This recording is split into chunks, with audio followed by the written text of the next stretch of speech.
Hello. In today's class, we will understand questions and questioning technique. आज के class में हम जानेंगे क्वेश्चन एंड क्वेश्चनिंग टेक्निक के बारे में।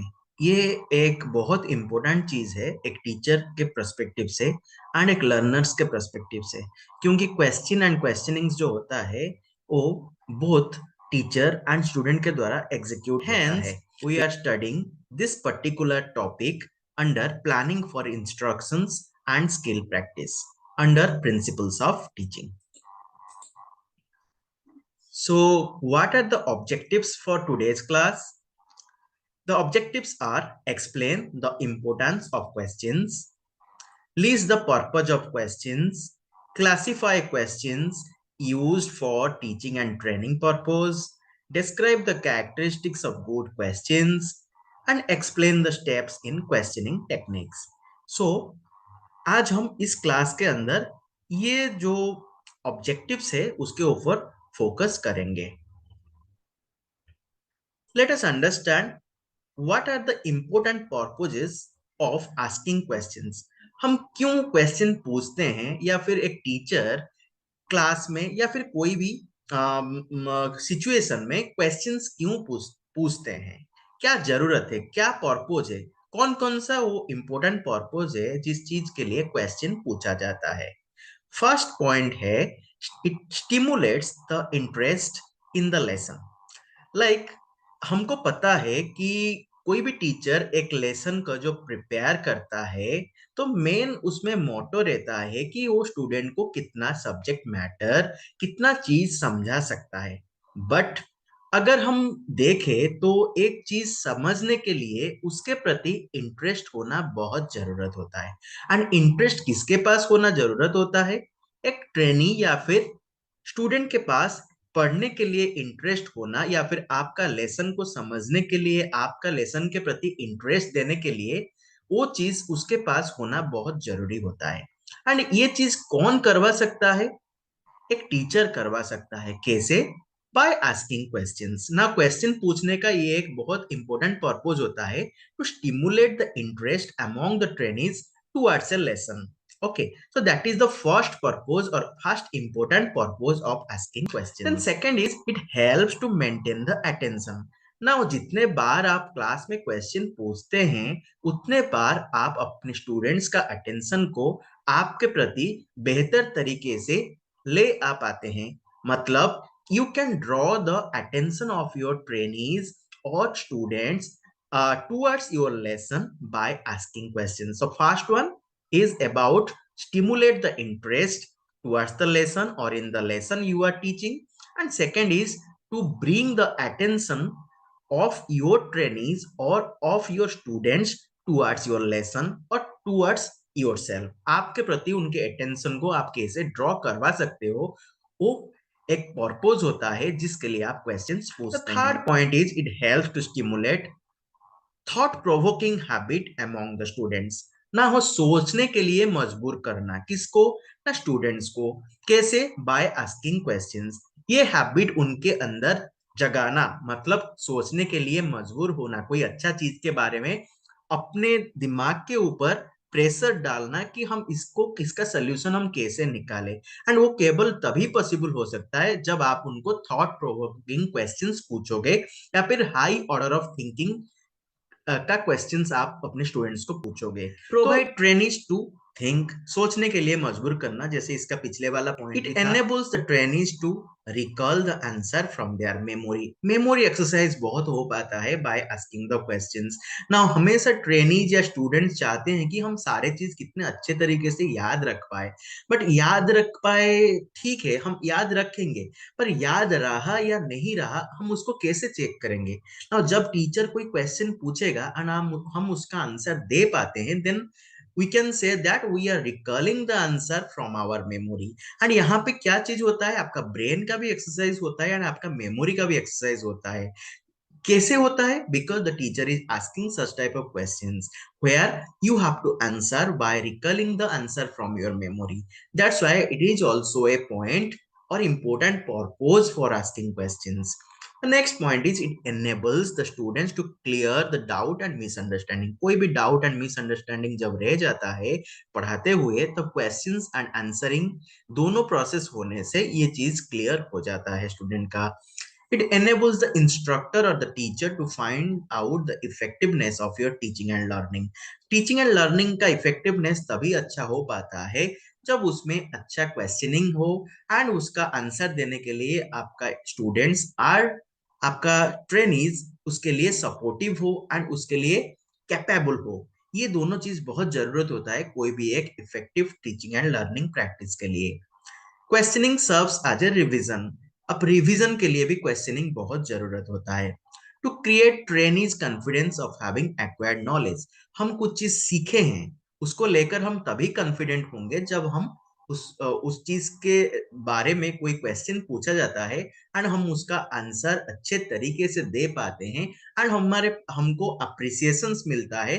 देन हमारा कॉन्फिडेंस लेवल अपने लर्निंग के प्रति बढ़ता है और अपना एक्वायर्ड नॉलेज के प्रति हमारा जो कॉन्फिडेंस लेवल होता है वो बरकरार रहता है एंड हाई रहता है। So this can only be possible whenever the teacher will ask certain questions and you can answer as a student from your acquired knowledge. आपका जो नॉलेज है, जो आप स्किल और नॉलेज को गेन किए हो, उसको यूज करके अगर आप अच्छे तरीके से क्वेश्चंस को हैंडल कर पाते हो, उसका आंसर दे पाते हो, देन आपका कॉन्फिडेंस हमेशा अच्छा रहता है। It makes the trainees to use their previous knowledge and test their knowledge as well as achievement of learning the subject. Previous knowledge को चेक करने का एक मौका मिलता है and it establishes a good communication or a communication between the teacher and student. Questioning एक माध्यम होता है जिसके थ्रू टीचर एंड स्टूडेंट के बीच में अच्छा कम्युनिकेशन एस्टेब्लिश हो पाता है ड्यूरिंग द लेसन और during the teaching and training process. So these are the important purpose of asking questions. Let us focus on classification of questions.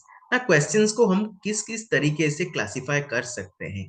तो first one is introductory और preliminary questions. Now these are often meant for testing the previous knowledge.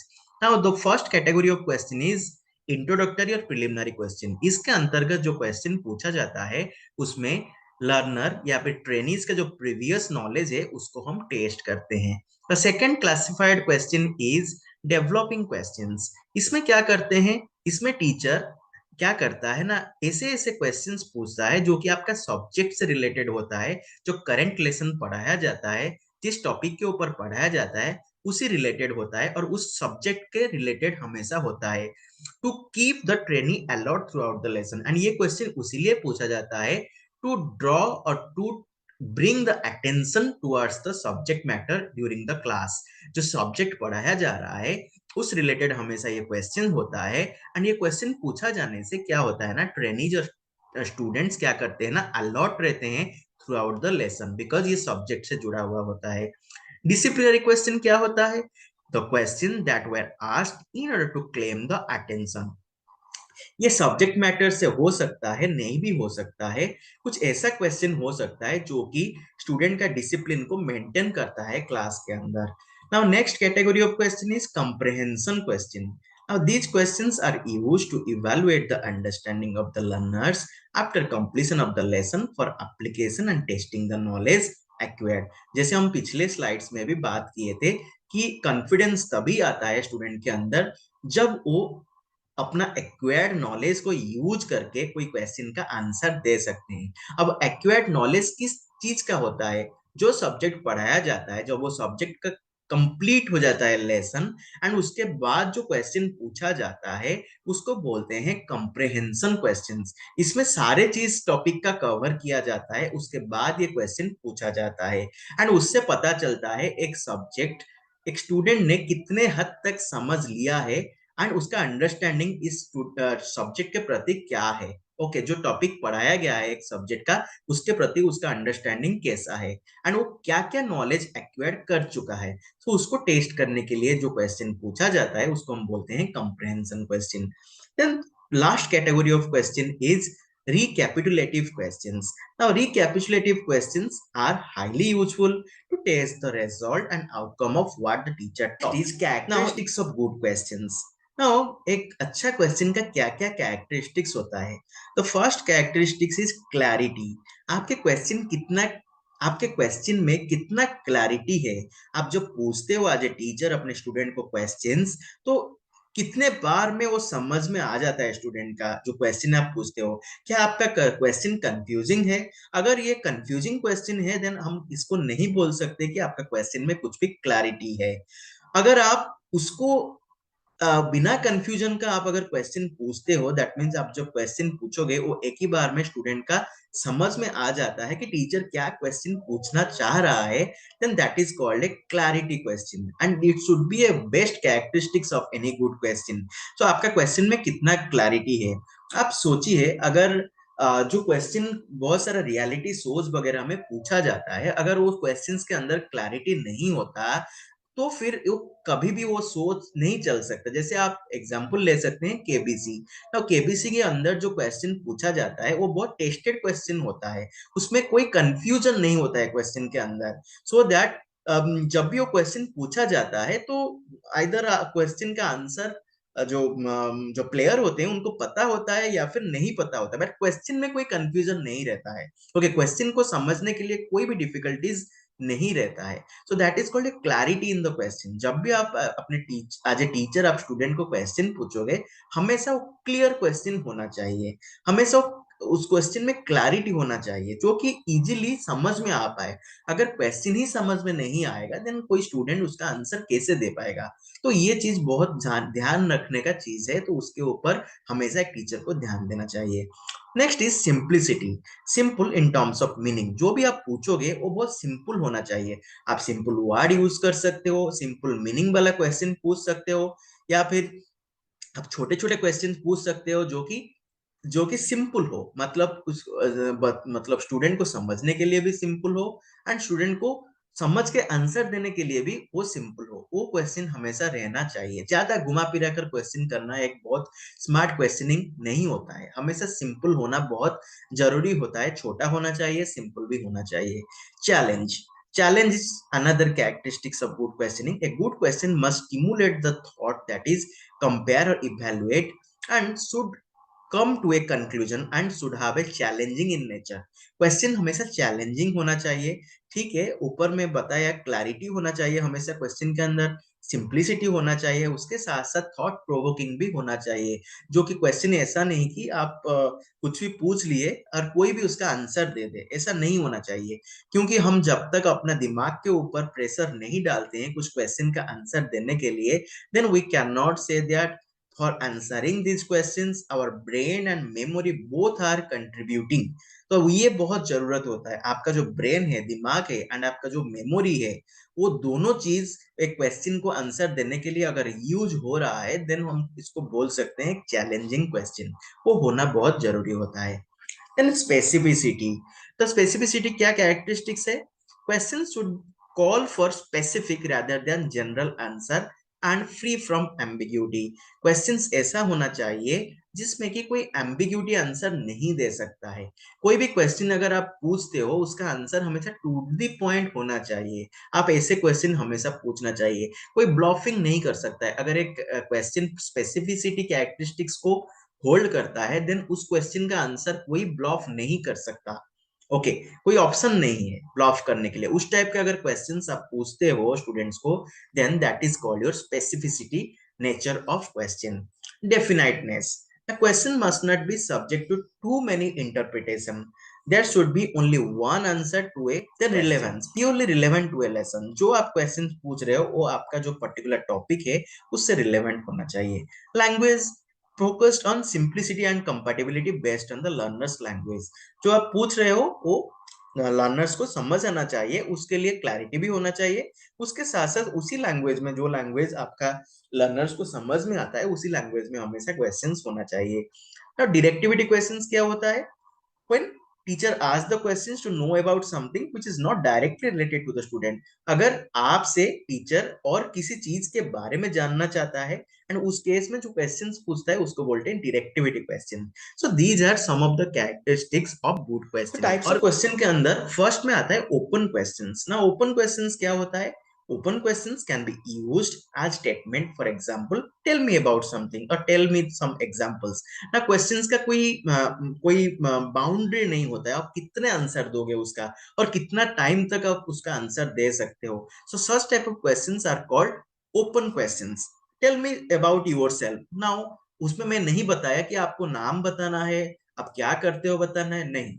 मैं उसमें कोई specific नहीं दिया हूं कि आपको क्या बताना है. आपका मर्जी, आप क्या क्या आपके बारे में बता सकते हो. Such types of questions are called your open questions. Okay, mostly they are the descriptive question because we are not giving any bound to the student. You have to answer only in one word or two word. No, no, no. There is the freedom that you can answer the open questions by your choice or by your option or by your comfort zone. In your comfort zone you can answer the open questions because there is no such boundary how much you have to answer and how many lines you can write. If it is a written question, how many lines you will write for this particular, for answering this particular questions. So ये चीज आपके ऊपर depend करता है, आपके पास पूरा freedom है, आप ओपन क्वेश्चंस को कैसे डील करते हैं as a student.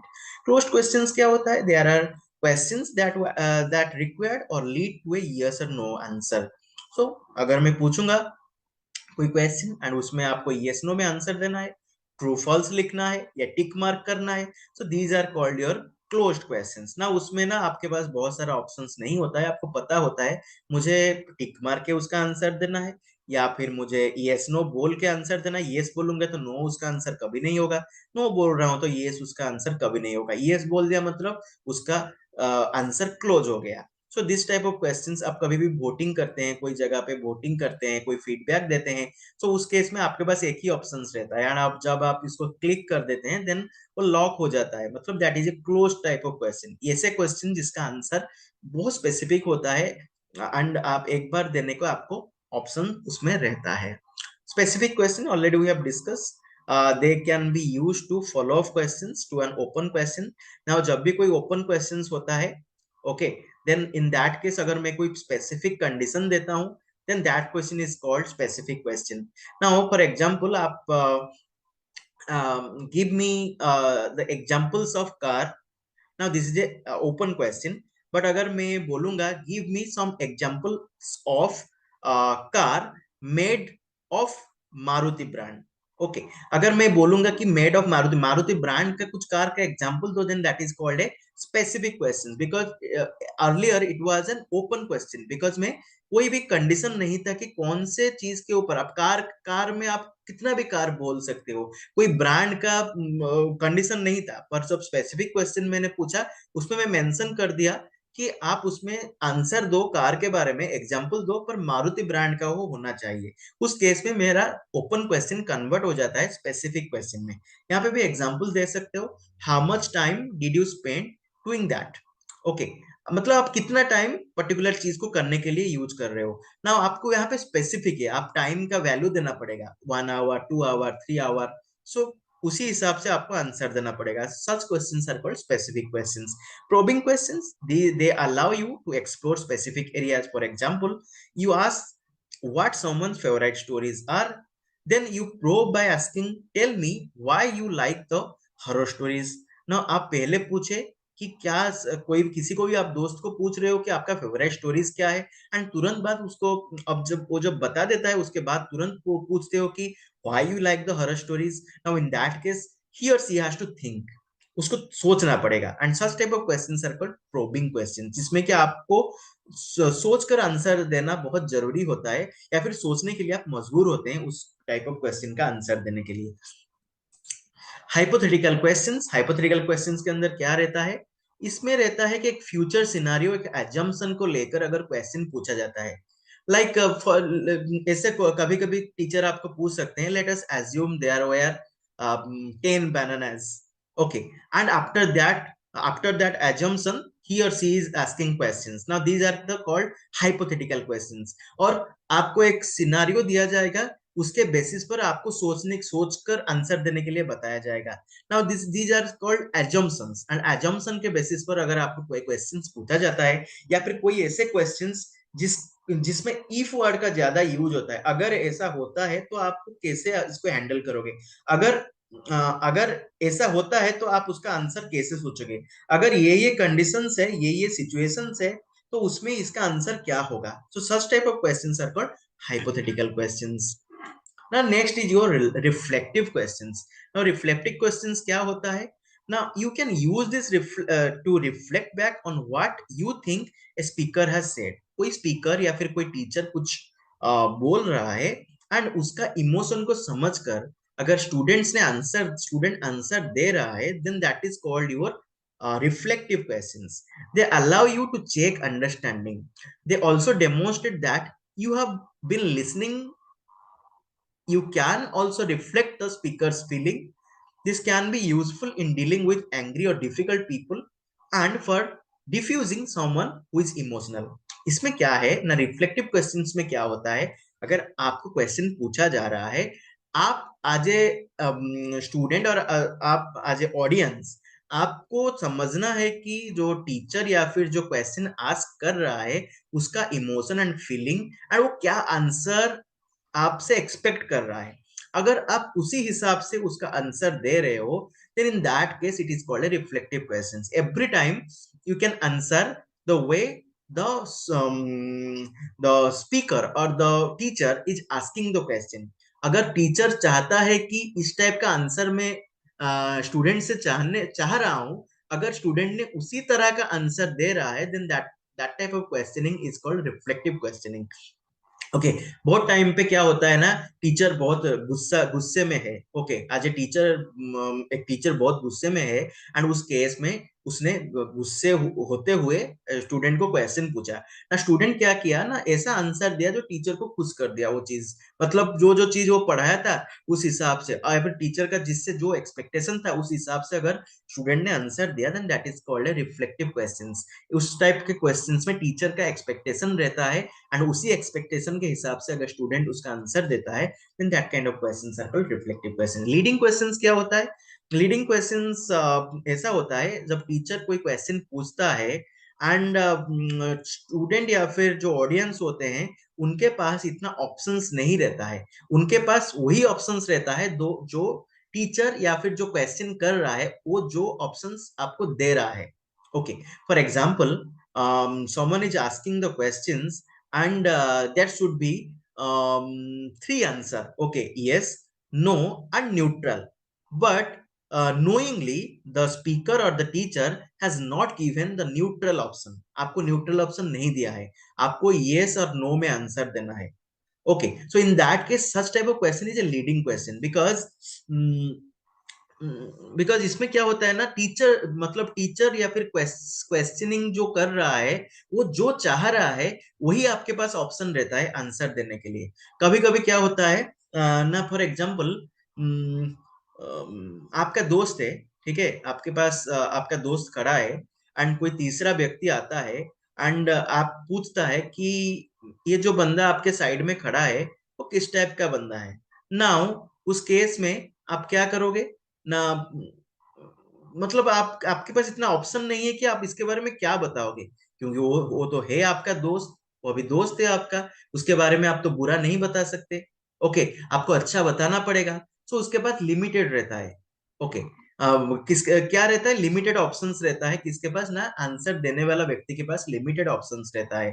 So this such type of questions are leading question. या फिर आप क्लास में बैठे हो, ओके एंड आपको कोई क्वेश्चंस पूछते हैं अपने टीचर एंड उस केस में आपके पास ऑप्शन नहीं है कि मैं अगर मना करता हूं तो मेरे मार्क कटेगा। ओके मुझे कुछ ना कुछ आंसर देना पड़ेगा। Such type of questions are the leading questions where the teacher is having the leading capacity and the student or the audience doesn't have the option to give their honest reviews or opinion। आप जो answer कर रहे हो आपके पास कोई भी option नहीं है कि आप अपना ऑनेस्ट रिव्यू दे सकते हो या फिर ओपिनियन दे सकते हो। It is always forced by the questioner to answer the questions the way he और she is expecting from you. जिस तरीके से क्वेश्चनिंग करने वाला व्यक्ति आपसे एक्सपेक्ट कर रहा है, आप उसी तरीके से आंसर देना आपको पड़ेगा। आप अपना ऑनेस्ट रिव्यूज एंड ओपिनियन उसमें नहीं दे सकते, और such type of questions are called leading questions. Remember this. Then next one is rhetorical questions, इसमें क्या होता है, often use to make a point but don't need an answer. Okay, उसमें क्या होता है ना, आपको ऐसे ऐसे कभी कभी क्वेश्चंस पूछा जाता है जिसमें आपको आंसर देना नहीं पड़ता है, पर आपको सोचने के लिए चीज मजबूर कर देता है। जैसे कि who wouldn't want to be healthy? Okay, now this is a question, but आप उसमें क्या आंसर दोगे? आप दे सकते हो, नहीं भी दे सकते हो, पर सोचोगे नहीं, हेल्दी लेने के लिए सभी तो चाहते हैं। तो ये कॉमन चीज है, पर इसमें ना आप आंसर दे भी सकते हो, नहीं भी दे सकते हो, बट आप सोचोगे इसके बारे में। Yes, I have to think about my health. I have to think about how to be healthy in your life. Okay, आपके लाइफ के अंदर आपको कैसे हेल्दी रहना है। How many times do I need to tell you to put this right? अब कितने बार मैं आपको बोलूंगा कि उसको आपको सही तरीके से करने के लिए। अब इसमें आप क्या बोलोगे, कितने बार बोलना है, पता नहीं है। ये एक ऐसा क्वेश्चन है जो कि कोई आंसर भी नहीं दे सकता। जो जिसको आप पूछ रहे हो वो आंसर कैसे देगा? उसका मतलब होता है नहीं नहीं, बार बार कहने पर अगर मैं नहीं कर रहा हूँ, मुझे एक बार कहने पर ही इसको कर देना चाहिए। Now such type of questions जिसका कोई आंसर नहीं होता है, पर सोचने के लिए मजबूर करता है, अपने जो फ्रंट में होता है जिसको आप क्वेश्चन पूछते हो, then that type of questions are called rhetorical questions.